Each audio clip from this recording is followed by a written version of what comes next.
যেহেতু এত ছোট একটা জিনিস আপনাকে 4K 120 FPS পর্যন্ত দিতেছে, তাও হাই বিট রেটে, সেক্ষেত্রে কিন্তু আপনি প্রফেশনালি এটা ইউজ করতেই পারেন। আর এটার যেই ক্যামেরার স্টেবিলাইজেশন সেটাও কিন্তু অনেক জোস। আপনারা বর্তমানে যেই ফুটেজগুলো দেখতে পারতেছেন এটা কিন্তু এটা দিয়ে রেকর্ড করা আর একদম র। এগুলো হচ্ছে 4K 30 FPS এ রেকর্ড করা। আপনারা দেখতে পারতেছেন কতটা স্টেবল আছে ভিডিওগুলা।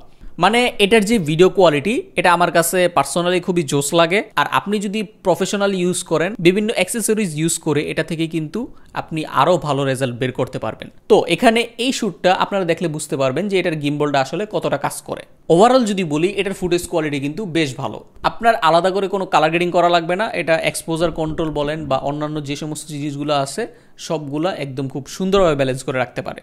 তবে কিছু কিছু জায়গায় এটা ফোকাস করতে গিয়ে একটু স্ট্রাগল করে। যেই জিনিসটা ফোকাস করার কথা সেই জিনিসটা ফোকাস না করে এটা অন্যটা ফোকাস করে। এটা খুবই রেয়ার। মাঝে মাঝে যখন একটা সিনের মধ্যে অনেকগুলো সাবজেক্ট থাকে তখন এটা সিদ্ধান্ত নিতে পারে না যে কোন জিনিসটা ফোকাস করবে। এটা আহামরি কোনো ইস্যু না।